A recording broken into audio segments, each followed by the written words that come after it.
कल्याण के लिए आचार्य भगवान कुंद स्वामी ने कहा है रेणसार में, देव गुरु समय भत्ता, व्यक्ति को देव शास्त्र गुरु तीनों के प्रति समर्पित होना चाहिए।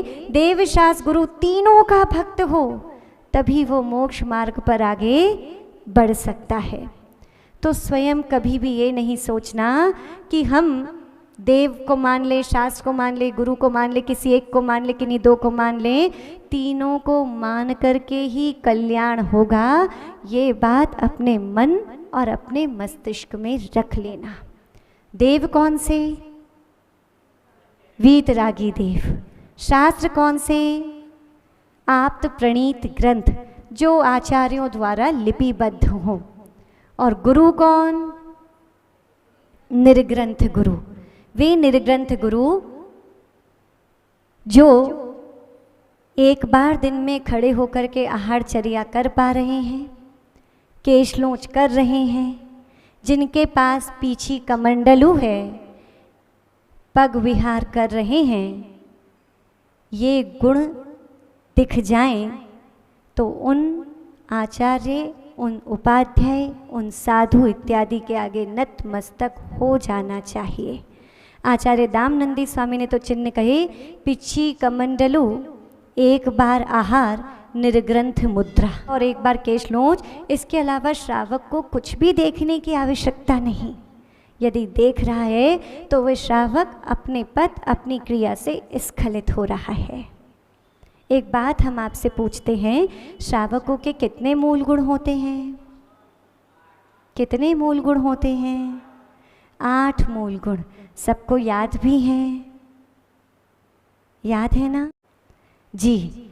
और एक आचार्य के अनुसार मद्य त्याग, मांस त्याग, मधु त्याग, 5 उदंबर फल का त्याग, अनछने जल का त्याग, रात्रि भोजन त्याग, देव दर्शन एवं जीवदया। अब हम पूछना चाहते हैं, आप सब लोग श्रावक हैं ना?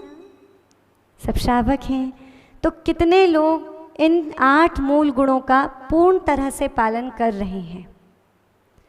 यानी रात्रि भोजन त्याग, चारों प्रकार के आहार का त्याग, सुबह अभिषेक पूजन भी, जीव दया, किसी प्रकार की कोई औषधि इत्यादि भी नहीं, अनछने जल का प्रयोग हो सकता है, बाहर की कोई वस्तु नहीं, उसमें अनछने जल का प्रयोग हो सकता है। तो कितने लोग कर रहे हैं? सबका पूर्ण तरह से पालन हो रहा है? वरना आप लोग तो देव दर्शन में भी छूट लेते हैं।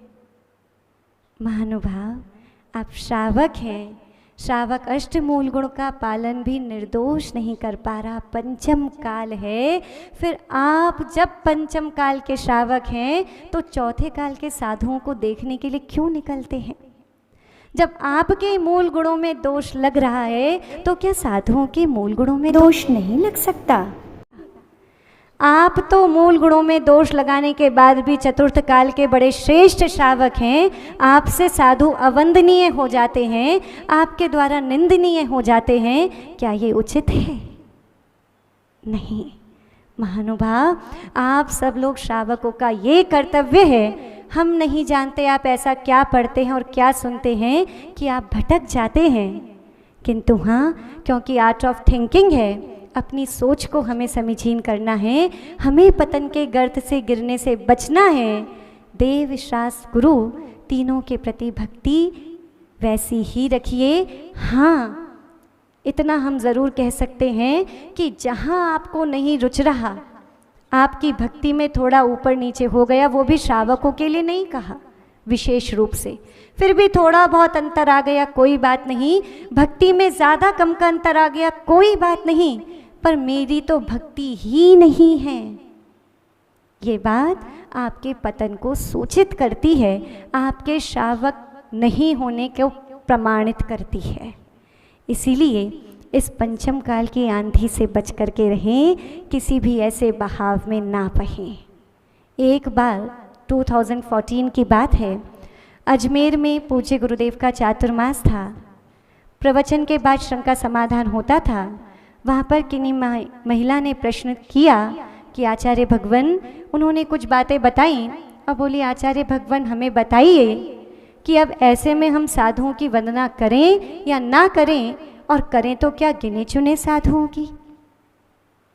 तब पूज्य गुरुदेव ने एक बहुत सुंदर बात कही।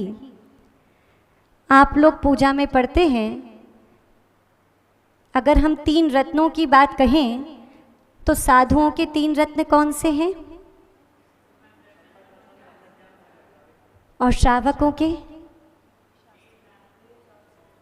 देखा, साधुओं के 3 रत्न कितनी जल्दी गिना दिए और अपने लिए सोच में पड़ गए। गड़बड़ी यही है। खैर कोई बात नहीं। देव शास्त्र गुरु रतन शुभ, 3 रतन करतार। आपके पास 3 रत्न हैं कल्याण के लिए। ये 3 निमित्त अनादिकाल से थे, हैं और रहेंगे। देव शास्त्र गुरु। आज पंचम काल में हमारे पास अरिहंत भगवान का समवशरण है क्या?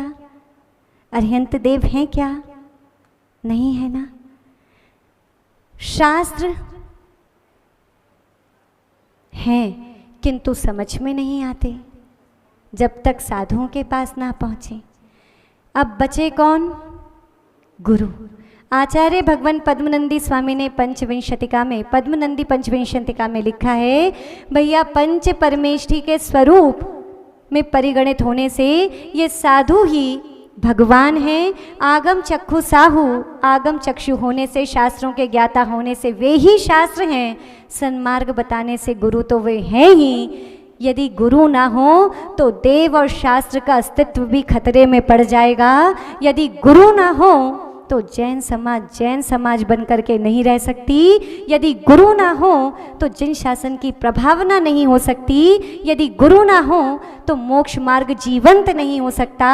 यदि गुरु ना हो तो आप अपना जीवन जिस पहचान के साथ जी रहे हैं, दिगंबर जैन समाज, वो पहचान आपकी आप से चली जाएगी। यानी गुरु हमारे जीवन में होने इतने आवश्यक हैं। भैया हमारे पास एक रत्न दीता जागता है, एक रत्न बिंब के रूप में है, एक रत्न शास्त्र जिसे गुरु समझा सकते हैं। यदि एक बहुमूल्य रत्न हमसे गुरु भी तुमने छीन लिए तो हमारे पास बचेगा क्या? हम कंगाल हो जाएंगे। जो जाकर के गुरुओं की निंदा आपसे आकर के करें, उनसे कहना, भैया अभी हम देव शास्त्र गुरु रूपी रत्नों से माला माल हैं, हमें इससे खाली मत करो, हम कंगाल नहीं होना चाहते।